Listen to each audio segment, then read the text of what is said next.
Good evening and welcome again to Public Perspective. I'm your host, Kevin McDermott. And tonight, once again, we're on the road. We are sitting here in the drop-in center for the National Alliance for Mental Illness here in Oak Park, Illinois, NAMI for short.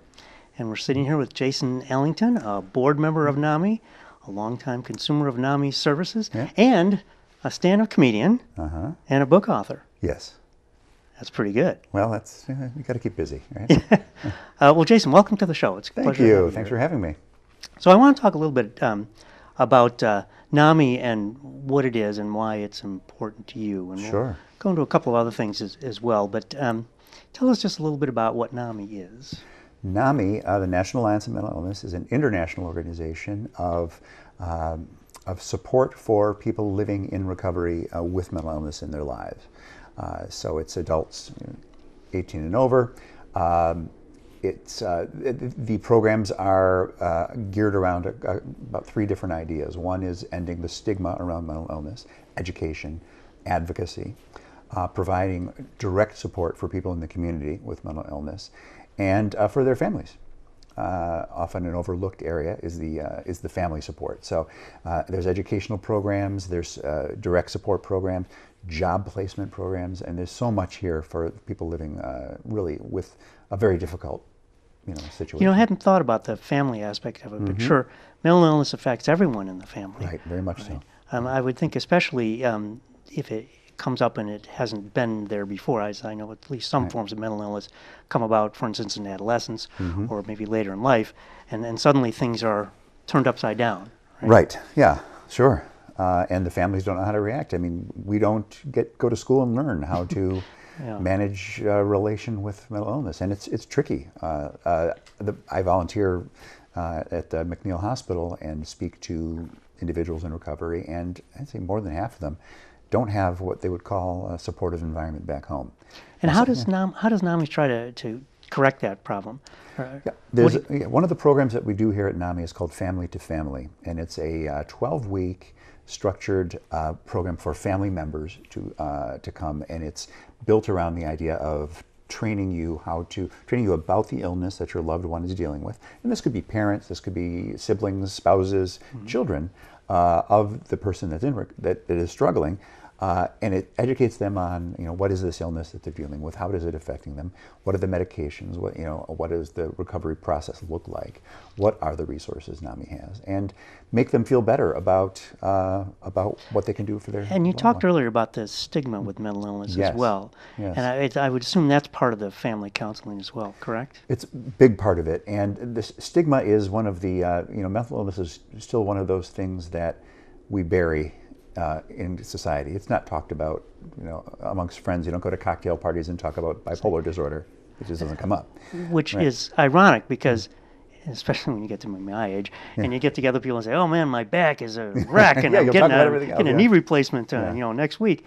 Yeah. But no one will ever mention something about mental illness. Yeah, it's still kind of an cover, something we keep hidden away in the attic, right? And why do we think that is? I mean, why was this singled out as something that had to be hidden? Although I will say also there was a time when cancer was something you didn't talk about. Exactly right. So is it seen as a failing of the individual, or something to be ashamed of rather than something just to be dealt with? Something to be ashamed of. I think it's different for the different types of mental illness. For depression, which is the one that I know about most intimately, the stigma might be around, well, just get over it. We all get depressed. Get over it. It's going to be fine. The trick and part of the reason behind the stigma is mental illness is seen as something that you can just take care of. Just get over it. Oh, you can do it yourself.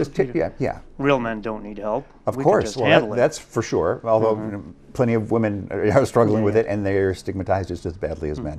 So you talked about your own experience, and we had talked a little before the show about your own experience with depression. Yeah. And it's a fascinating story, and without probing too deeply into dark corners, I'd like to know a little bit more about when it first hit you and how you recognized what it was. Sure. In looking back over my life, it occurs to me that right around the age of 14 or 15, as puberty was rearing its ugly head, I started to have very dark thoughts about my life and about myself. and they would sneak in, and they really, the theme was suicide. Taking my own life was just because I was a bad person, that there's something wrong with me, that I don't deserve to be around, that the world would be better off without me. And this could be spurred by a small incident. Maybe somebody looked at me the wrong way at school, or I got a bad grade on a test, or the girl I asked to prom didn't say yes, those kind of things. That would, the self-talk would be, of course she said no, you're not deserving. You're not deserving. You're, you know, it'll all be better when you're gone. And that sat with me. That was part of my daily self-talk every day. Now, as an adolescent, I mean, I know all adolescents go through difficult times. Yep, right. And it's also the time when these young, almost adults, are trying to break loose from their parents, recognizing themselves as individuals. Right. So why, well, I get the impression you didn't talk to your parents or to your siblings or family or probably even friends. So why not? What prevented you from doing that? That's a great question. A few things prevented me from talking about it. One was I thought that everybody had these feelings and we just didn't talk about them because it wasn't polite conversation. That's the most benign reason, right? Another reason was that I was a guy and this was about my feelings, and guys don't talk about our feelings. And amongst each other, we don't talk about our feelings. And, you know, our private conversations have nothing to do with our feelings. It's about everything else. Sports. Sports. Which girl girls go to the prom with. Right. That kind of thing. And another reason was I felt ashamed about the way that I felt. And part of the reason why, and I'm not blaming her for this, my mother was a type 1 diabetic. She was diagnosed when I was born with type 1 diabetes and was insulin dependent. And I grew up seeing her struggle with this. And she never complained once in her life that I could see about her disease. She went to a support group once for people living with diabetes. And she said, when she came back, she said, I'm never going to that again. All they said was, well, why me? You know, why me? And she said, you know, well, why not you? If not you, then who? You know, why me? That's a worthless thing to think about. There's no point in thinking about that. And that was, you know, so though there's that's some positive. But there's validity in that, yeah. Oh, there's enormous amount of validity to it. Look, we all get dealt a hand, and some of us get a bad hand, some of us get a good hand. Yeah. So, I mean, there is some value in saying just not self-pity, right? Yeah, the self-pity thing is something she had no patience for. Okay. And I absorbed that. I absorbed it, and I took that as a value. So you know, self-pity is not something to have. And I looked at her and thought, you know, I just feel bad about myself and I want to die. My mom has a real sickness and she never gets down about it, never complains. What kind of a jerk would I have to be to complain about my feelings when my mom is here dealing with something real, right? Yeah. That was a big part of it. And again, not to blame my mom. Of course, this is the thinking of a sick mind going on here, you know? No, but I can see that kind of rationality. Not even necessarily a sick mind, just an adolescent mind. Yes. Especially who's seen this role model Yeah. of, you know, and you're 15, 16, you know, Yeah. you're trying to model yourself on this either consciously or subconsciously. So that seems like the most natural thing in the world to take that approach. And I was, on the external side, a very, very fortunate person. I had a loving, my parents stayed together, which was, you know, notable back in the 70s when I was growing up. And I had a good set of friends. I did well at school. I went to a good school. I got tall pretty early, so I was never really picked on. I didn't have any of the bullying challenges that a lot of kids had. I was smart. I was funny. I was a class clown. And we live in a nice house in a nice neighborhood. I mean, I look at that and knowing that, even then, knowing that and looking at it, made me think, you know, if you can, you know, you're one of the fortunate 1/10 of 1% people in the world living the life that you have. Appreciate the fact that you can't get over just this simple pleasure out of that. You're clearly a sick. Not. I didn't even think sick. I thought worthless. You're worthless. It's how ungrateful am I? Exactly. Yeah. How ungrateful am I? That's a good way to put it. So, when did you recognize that this actually was an illness? Gosh, I didn't acknowledge it as an illness for quite some time. I did see a couple of therapists over the years. So I went to, when I was in college, I had a girlfriend who died in a car crash, and well, that would mess with your brain, for yeah, sure. which was very, very bad. And I tried to see a therapist then, and they couldn't get me in. It was in college. They couldn't get me in time. So I said, well, screw it. I'm not going to go do that. When I started to work full-time jobs and we had insurance and I could see a therapist, I tried a therapist a couple of times. Never told the therapists that I saw that I had any suicidal thoughts. I did talk about feeling depressed, feeling down.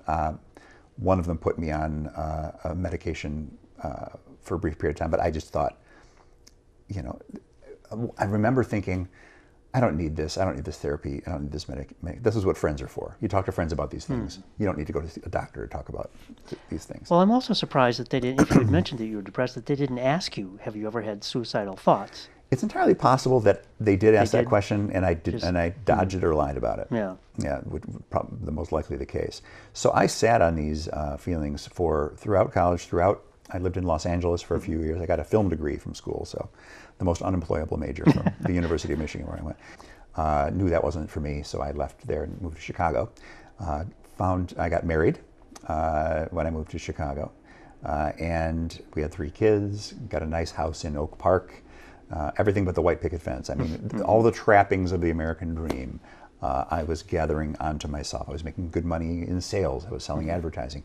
Internet advertising back in the early days, which paid stupid money and was a great place and a fun place to be. So I had, I kept trying to, because I was having these suicidal thoughts daily. They were part of my every day daily routine. I would go to sleep at night, and part of my routine was to think about, to add layers to my fantasy, my plan. The plan to kill yourself. To kill myself, exactly. And it became almost like a teddy bear for me, like a comfort, and it became a plan B. It became, if things ever get bad enough, I've always got this thing I can do. And I wasn't raised religious, so I didn't have any feelings of sin or any of that complication with it. This was just something that some people do. And I didn't attach any shame to suicide. I just thought, if it gets bad enough, I can do this. No, I had 3 little kids, and all the trappings of success. And every time I had one of my children was born, I thought, this will be the time, I'll get real happiness here. This is going to be, and surely I did experience enormous happiness.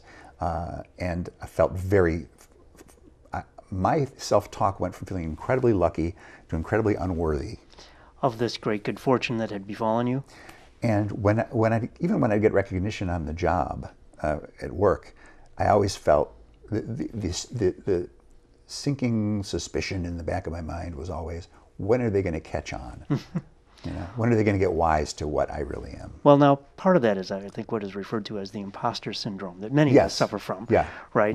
Which is, so I don't want people, I wouldn't want people to think, gee, I have that same imposter syndrome. But that doesn't mean that you're suicidal or that you need this kind of intervention that you eventually got. But still, I can understand where you would use because everything would then be self-reinforcing about how awful you were. It was feeding the self-talk is what that all did.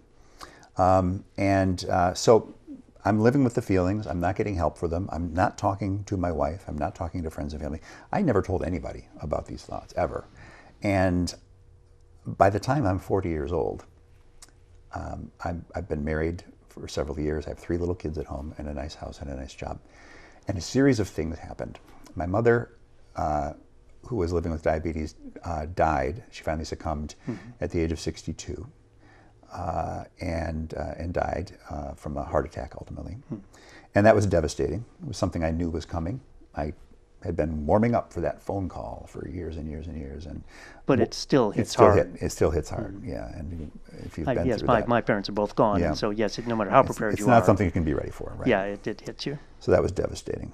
Then my father, and no fault of his, but he didn't know how to live alone. And he started dating right away, went online and started. Now, they'd been married for 50 years, for 40 years. 40 years. And they, they were very young when they got married. So he had never lived alone. He didn't know how to be alone. And he was living by himself in South Carolina, where they had retired to. And he brought a few months after my mom died, came up for a visit and brought a woman that he'd started seeing. And she was a nightmare, right? She was a nightmare. And she could have been Mother Teresa, and I wouldn't have liked her, though, right? It wouldn't have been enough. Sure. But I did not like her at all. And it made me angry at him and angry at her. And that was bad. This was October of 2007. Mm-hmm. If you recall that time period, things didn't get much better. The economy was about to tank. Went deep south. Right. And so all of a sudden, my house was worth less than I owed on it. Mm-hmm. I sold advertising for a living, and businesses were cutting their ad budgets. Oh, and especially internet advertising, that dried up. Well, there were actually two big drops that happened. Yeah, there was one in 2000 and another one in 2007 where sort of the rug was pulled out from the entire industry. Right. So I wasn't making as much money. So really, for the first time as a grown-up, I was struggling with real financial difficulties, right? And my sickness got to the point, my self-talk started to entertain the idea of Plan B. Because now there was objective evidence that you'd screwed up, right? Right. Oh, I made some bad decisions here. I bought too big a house. I should have known better. I should have known better. Anyway, so over the months, and a number of other small things occurred, but I did make a decision one Sunday night that I was going to take my life the next day. So I went to bed at night, knowing the next day I was going to go and take care of business. And how did you feel on Sunday night? Was this euphoric? I ask that question because I have talked with other people who've been through this, and that is a common theme. Yeah. Because it's the euphoria that I can end this right now. Mm-hmm. I'm going to do it. It's here. It's open to me. Yeah. All I have to do is just carry through the plan. Mm-hmm. It seems. It's counterintuitive. If I hadn't heard it from other sources, I would have had the same reaction. Like, what are you crazy? Yeah, right. Euphoric. But yeah. Well, I'll tell you, that night and the day that followed, leading up to my attempt, I was the happiest I'd been in 25 years, and a skip in my step, if you will. Mm-hmm. Truly euphoric. And I have talked to my doctors about this since then, and what they tell me is that the euphoria is partly tied to a release of endorphins, of dopamine and such, that occurs when you make a decision, a big, important decision. Mm-hmm. And that can be a positive decision or a negative decision, but you're lifting the burden of indecision off of yourself. That's releasing positive hormones, releasing positive feelings, and that's causes a euphoria. And that's exactly what that was. That's exactly what was happening. And I had a view of the end. And it must also reinforce the decision, right? Oh, this is clearly the right decision. Oh, yeah, because I feel so good about it. Yeah. Oh, my gosh. And everybody's going to be better off. Everybody's going to, and this is what I speak at hospitals, at McNeil Hospital in particular, to patients that are at the bottom and dealing with the beginning of recovery. And I tell them about the lie that we tell ourselves, right? That the world would be better off without me. I was convinced. You could not have talked to me if you had met me on that Monday and said, you're wrong about that. Yeah, and just said you're wrong about it. I'm going to show you why you're wrong, A, B, C, D.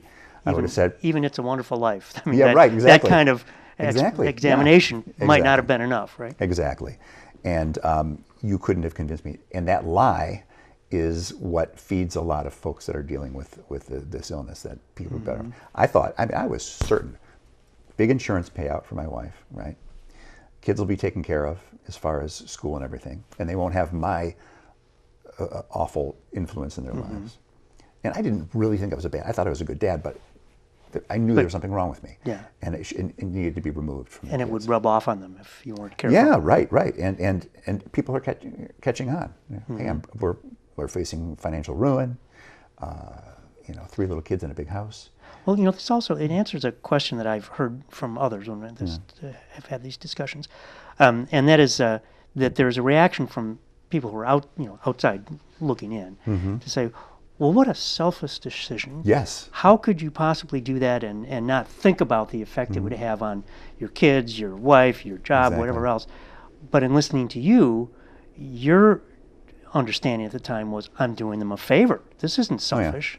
They're going to love this because this is the right answer. Right.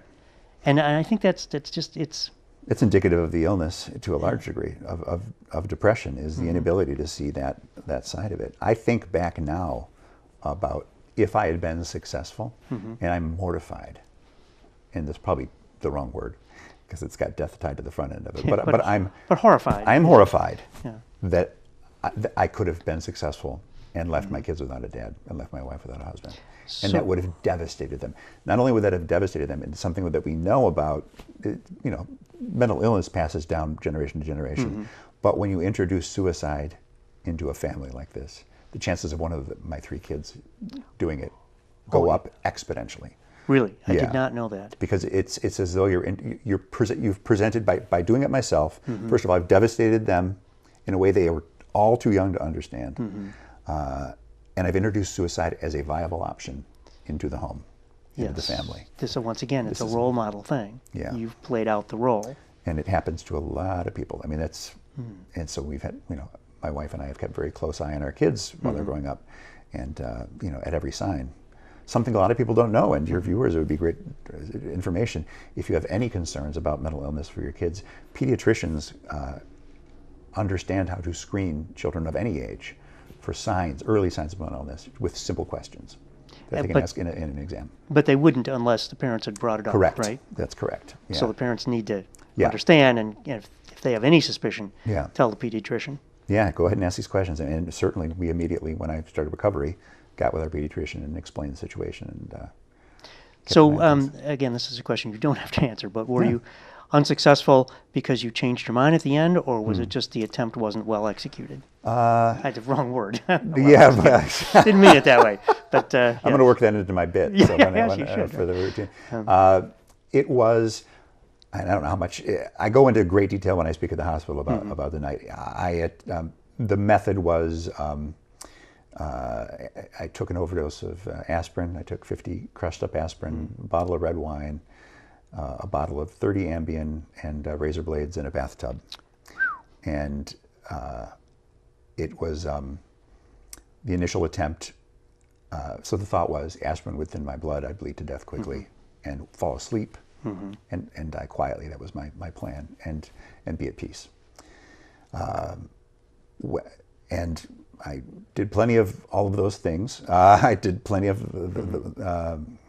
lost a good amount of blood, and I lost consciousness for 9 hours and woke up later that night in the hospital bed, not quite sure where I was, very weak, with my ears ringing, and slowly came to the realization of where I was, what I was doing. And many thoughts went through my head, but I ultimately decided to go back and finish the job. And I won't go into all the details, but I continued to try where I left off. And at a certain point, a voice said to me, this is one of those memories that I guess I'm not supposed to die today, was the phrase that came into my head. And there's a lot of ideas about where those words came from. Yeah. And I got out of the tub and I called the front desk of the hotel and told them what happened, and they came and got me. So it was a failed attempt because I wasn't supposed to die. That's why I didn't die. I tried. I made a great effort, and it didn't work. Was it at that point that you decided then that it was time to seek your own help? And was it that when you connected with NAMI, or was it a series of events? I immediately went to the hospital. I went to be physically repaired. I met a doctor. The first person I met when I got admitted was a psychiatrist.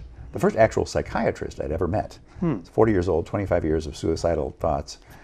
My first psychiatrist. And he was a guardian angel type of figure for me, because he explained what was wrong with me very quickly. You have depression. You've had it for a very long time. And he said, Jason, I've just met you, but I know you've had it for a very long time, because people that haven't don't do what you just did. So it was pretty obvious to him. Right. And then he said, you're going to be taking medication for the rest of your life, which is something I resisted in the past. I would never I don't like taking medicine. It's a crutch. I don't need that. It's a crutch. I don't need it. And there can't, that's not, that's not going to help. But he said, it will help. It will not help right away. It'll take some time to work. And we might not get the mix right the first time through. We might have to make some changes. But he said, he gave me a vision to hang on to. He said, it's going to be a day you'll be walking around anywhere, somewhere, and it's going to feel like a veil has been lifted off of your eyes, and you'll be seeing the world in a new way for the first time. And did that, in fact, happen? That, in fact, happened about 3 months in. I had that moment, and it couldn't have been more out of a Disney movie if I tried. I was walking in a park, and the sun was shining? It went to Technicolor. I mean, I noticed the beauty of the world in a way that I had never noticed before. And I appreciated the value of life in a way that I never had before. And that's something that, first of all, that vision kept me going, right, in the first months of recovery, because it's very hard. That vision, and then support, working with NAMI on support, coming in for support for the National Alliance on Mental Illness. Those support groups helped me enormously, and then medicine. Medicine kicked in. My psychiatrist, when I got home, hooked me up, and it's a long ride. I've been on taking medicine for 11 years.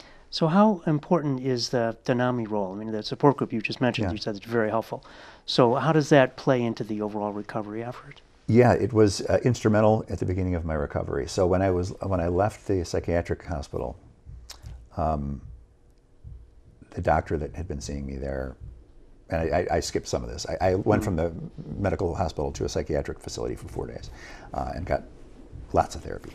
And when I left, the doctor gave me a pamphlet that included information about NAMI. And it's right here in your backyard. And it's right here in your backyard. And the way he put it to me was very, very good too. He said, Jason, it's easy in here. It's easy in here in the hospital because nobody judges you. You feel safe. You can take the mask off. You leave your mask at the door, right? And that was really, the days in the hospital were the best 4 days of my life up until that point, because I had never spoken to anybody without that mask in 25 years. This is the first time that you've been able to do it. Exactly. And it wasn't that false euphoria of making the decision to kill yourself. Now this was the real thing. This was the real thing. This was a reaffirmation of life, a reaffirmation of my feelings, understanding that I wasn't alone. Big part of it, that I wasn't alone. And what NAMI did for me was, this doc said, it's safe in the hospital. When you get out, it's not safe anymore. Here are some places to go. And what NAMI gave me a couple of things right out of the gate. A place to be, a place to hang out, where I could relax and know I wasn't being looked at, wasn't being judged, wasn't being looked at funny. And then it also gave me the ability to meet other people that were in recovery and learn from them, learn coping mechanisms, learn about just skills for getting through the day-to-day life. And I acutely needed that help at the beginning. Jason, I want to thank you for this conversation. Oh, I mean, I my pleasure. hope that I haven't probed too deeply and made you uncomfortable. Not at all. But it's been fascinating to me, and I'm hoping people who watch this will be similarly affected and draw some strength from what you've had to say. But we're actually out of time, so we're going to wrap up. All right. Well, it's been a pleasure. Well, thank you so much for being here. And thank you for joining us once again on Public Perspective. I'm your host, Kevin McDermott. You can find us every Saturday night at 8 on Comcast Channel 19, or see us on the web at publicperspective.tv. So until next time, thank you, and good night.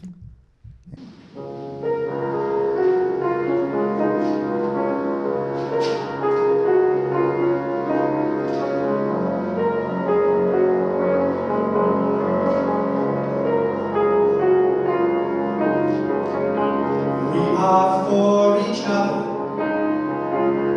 must be for each other. Everyone's my brother, my father's sister, mother.